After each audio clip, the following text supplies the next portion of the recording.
Dr. Mark Changizi here with your Science Moment. What's wrong or what's bad about being a big fish in a small pond?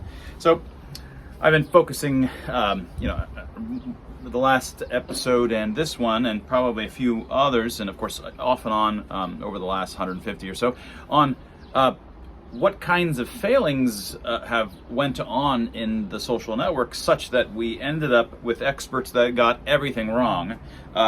They were wrong about lockdowns, masks, and the vaccines. They were wrong on both the supposed benefits, which didn't occur, and as we told them they wouldn't. And they were wrong about the ethical nature of it, that none of these things should have been mandated. And they were wrong about the side effects and the offshoots of these, the massive harms that would come from them. Not only were they wrong, they didn't even consider that there could be, and you were attacked like a witch if you said that there have to be cost-benefit analyses. How is it? So the question is, what kinds of structural problems were there psychologically and socially at the large-scale structures that lead to these kinds of things? And so today I just wanted to focus on another problem with experts and why experts tend to fail. And one of the problems, a distinct kind of problem, I talked about sort of a substantive kind of problems that experts have, but another kind of problem, last time I talked about, another kind of problem is that when you are a big fish in a small pond, and that's what experts are. Experts have their very narrow vertical which they are within, and they've been within that community of hundreds, sometimes just dozens of big players, and maybe hundreds of people, and they've been in there for sometimes decades. You become a big fish. You have high reputation in that small community. And this is dangerous because you can develop a huge reputation, sort of a big head, as we would say, and you have done, presumably over time, things that are good, right, correct, helpful within that community in some sense. But it is very easy for you to make new kinds of claims, and everybody comes to believe you because you have such high reputation. That's what reputation does for you. It's the kind of energy. It's literally formally like an energy, as we talked about it in Tim Barber in my new book, upcoming book, Expressly Human. It's literally like an energy that lets you move wills around you. So within that small pond, you have an express ability, an easy ability, one of the most powerful abilities to move the wills around you. So when something happens that's bigger than your community, these experts come out and they have these big heads and they expect to just say stuff.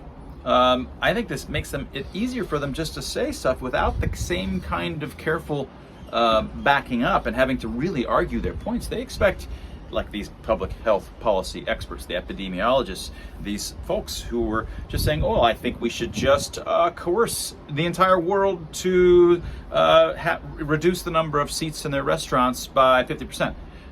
That sounds like a good idea. Let's just do that. All right. Okay, I mean, where must your brain be to think that you can just suggest something like that? Now, let me contrast it to a generalist. As a generalist myself, as a theorist who's moved into a dozen different fields, generalists or masters of none are also nobodies, right? In any of the fields where I've made discoveries, I'm a nobody. If I show up there, no one recognizes who I am. And when afterwards, maybe some people at least will have heard of me, but certainly beforehand, when I'm trying to make the points that I'm making, I say, look, here's this great, you can completely change the way you're looking at things in this field.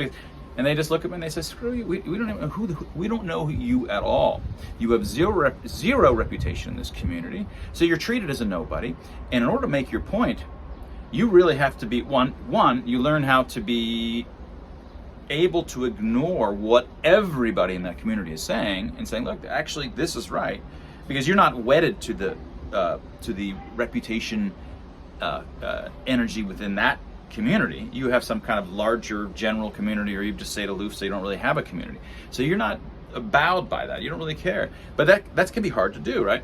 And then you're better able to sit back and say, no, I really have to make a case. I can't just rely on the reputation that I have in this community because I have none.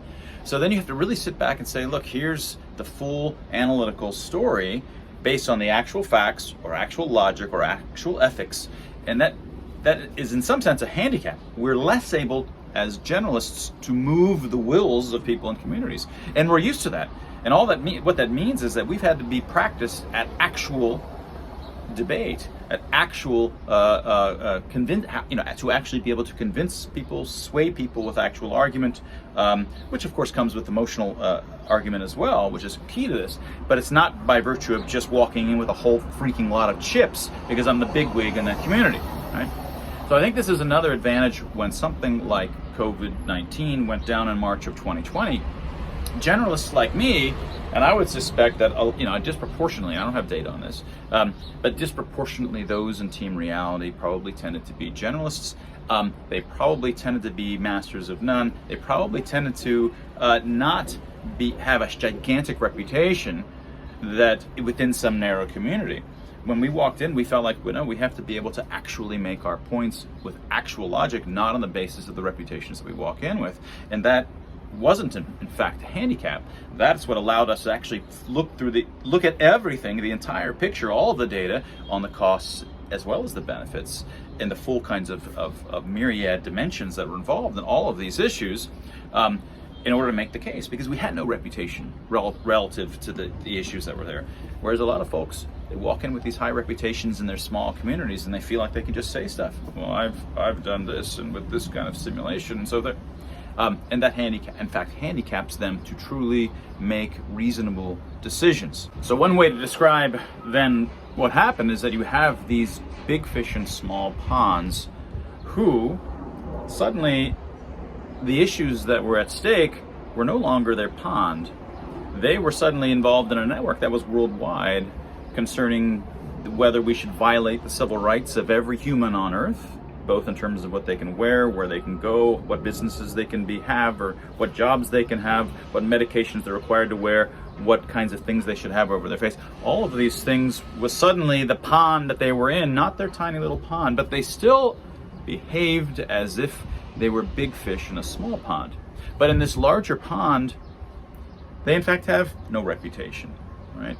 In this larger pond, they don't deserve that kind of reputation, but they're walking in with the attitude that they do in that small pond, where they don't have to bring to bear the full-scale arguments, multidimensional arguments, because they don't have to in that small community. And they've earned it in that small community by building that reputation.